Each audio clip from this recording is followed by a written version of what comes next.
Hi guys, welcome to my first video I'm doing on YouTube. I decided to make a YouTube channel because I found it a little hard to figure out how to make my wig look real. I've had a couple wigs for a few years and tried to wear them as is, and it just didn't work. It looked so fake. Especially if I tried to use like the baby hairs around the wig and stuff like that. It wasn't working for me. I tried the glue method, didn't like it. It's just too much work. And it flakes and it just doesn't look cute. So here I am. Gonna show you guys what I've done to a couple of the wigs that I have, just to, tailor them, make them look real. Also, the ones that I have, the head cap of the wig was too big, so I had to look up ways to alter it. Unfortunately, I went with the first video I saw and I did it. Took all that time and I altered it in the wrong direction for my head. What it did is it just gathered like everything. So I did that, did it a different way, which I'll show you.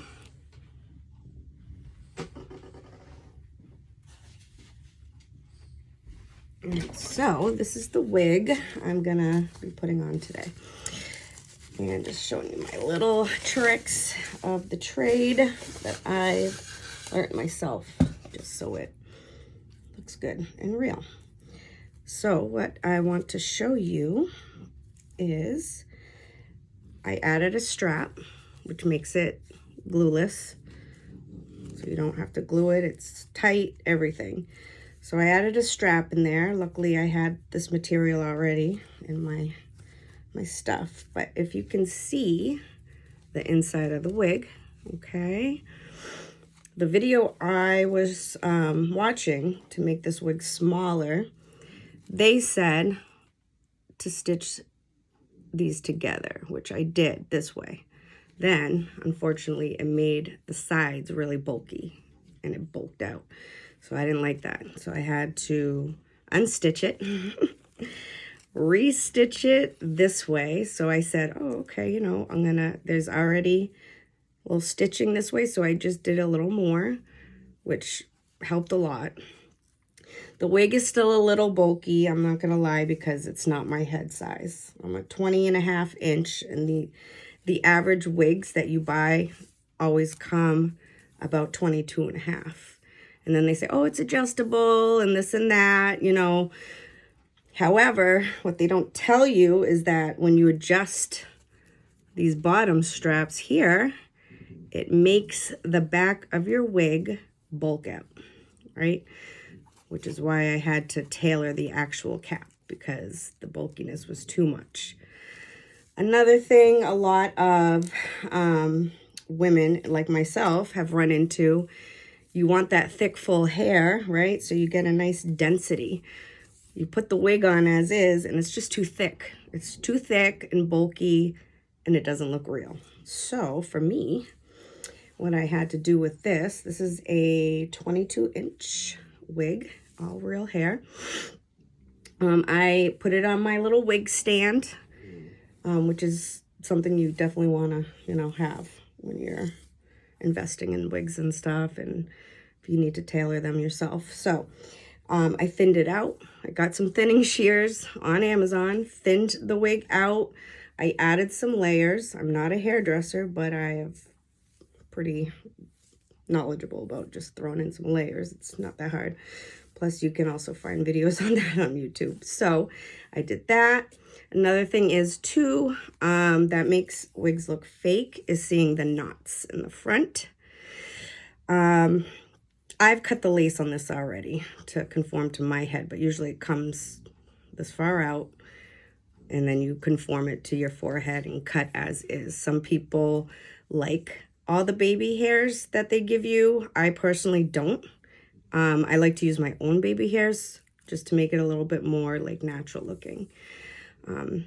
Also, if you can see the knots, you can bleach the knots. So what I did with this, I wanted the scalp to look just a little bit more real. It didn't look that bad, but now it looks more real. And if you get transparent lace, it'll match any skin tone.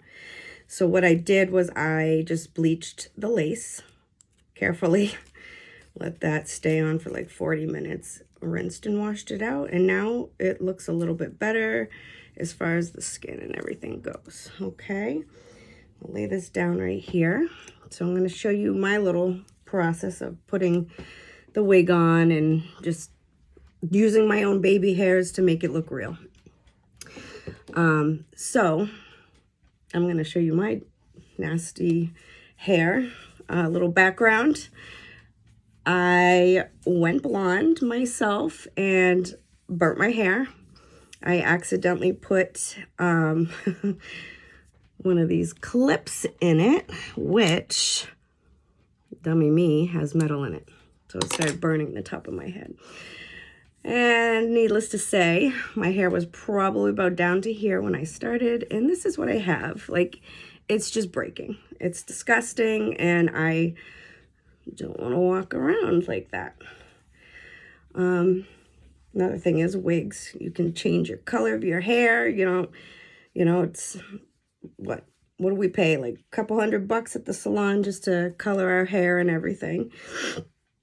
You figure wigs are a couple $100. However, you can change your hair color whenever you want instead of having to go to the salon, which is what I love because I'm always liking to change my looks and all that good stuff. Makes me feel good when I feel pretty, right? We all feel good. So, anyways, so that's that. And also, I haven't touched my hair really since I've been blonde. And as you can see, my grays are showing. So what I do because of that, and I want to use my own baby hairs for this method, is I remembered that I had the good old root spray from when I was dark. So I figured out, I'm like, okay, I'll use the root spray before I put my wig on, and then I can kind of mix it in, make it look natural, since the root of my wig is dark. And luckily my other wig I have is all black, so dark is what color I use. I gotta take my glasses off to show you guys how I spray my roots first. Now this stuff really shoots out, so you don't want to do it super close to your scalp. I've done that and I had like brown all over here. So just use your hand is what I do. Just use my hand, make sure I just get the roots. Oh, look, got my hand. I'm telling you, this stuff shoots out serious. It's a little crazy, but okay, I think that's good. Got the roots. All right. And then it's a little like sticky, so I'm gonna just use my blow dryer and dry it a little bit. So I don't want it getting on my lace on the wig. So it's gonna make sure it's dry. That's good. Now, I always use this. I love this thing because my hair is so broken.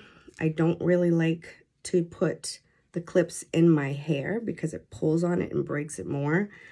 Not only that, this keeps your wig more intact, which is nice. So I'm going to put this on. Just want to make sure that you keep some of your baby hairs out. And then I also have a baby hair brush that really helps. Right, so we want to make sure our ears are out because you want this wig to feel as natural as possible and as comfortable as possible. All right, so that's that. And now we're gonna put the wig on. So when you have a glueless wig, you want to put this on first, all the way in the back.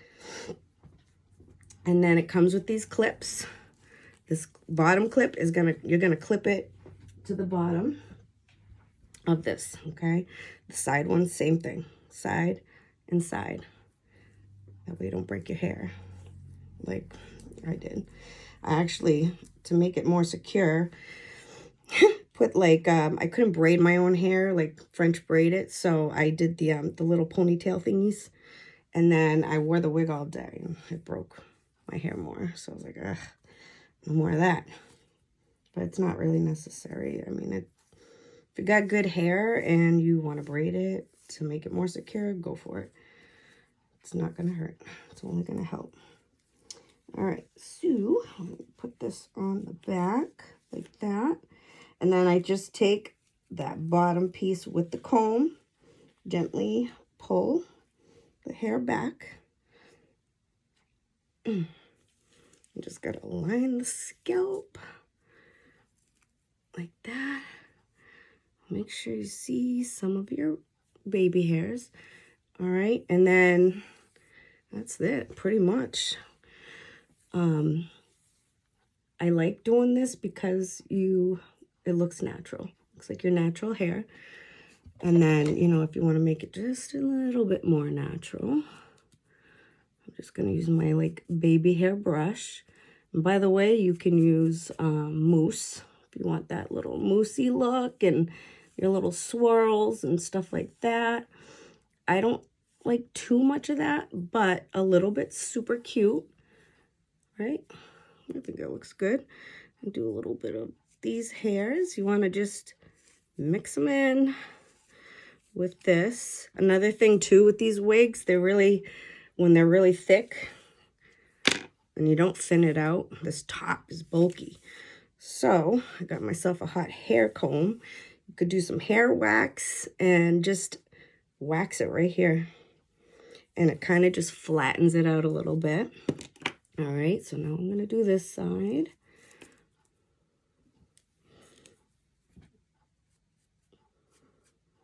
Again, just want it to look natural.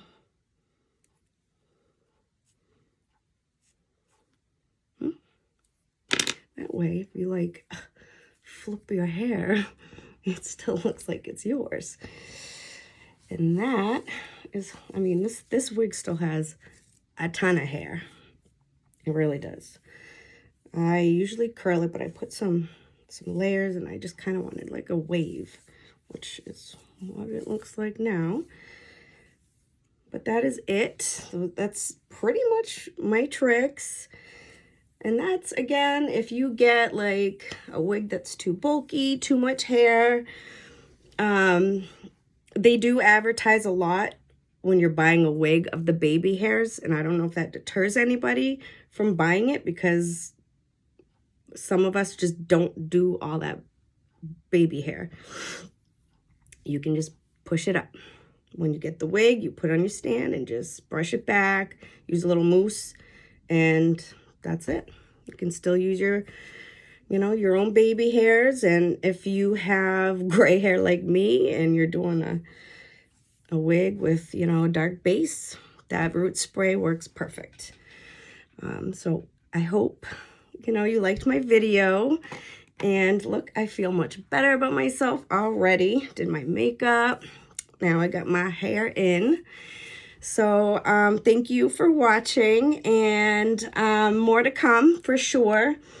I am going to be showing you how to tone one of the 613 blonde wigs, because they come like extremely yellow. So I'll show you a new method to toning that. And I also bought some bundles and a 4x4 lace front. This is a 13x4. So the lace goes all the way here, whereas a 4x4, it's only lace like up here. Obviously just like less parting and stuff you can do, and updos. But I am going to be posting a video, sewing one and making my first wig. So I'm excited. Hopefully it comes out okay. I did it to my head size, so it'll be my first small cap wig. yeah, so we'll see how it turns out, and I hope you guys tune in for that and any future videos I decide to post. Bye, guys.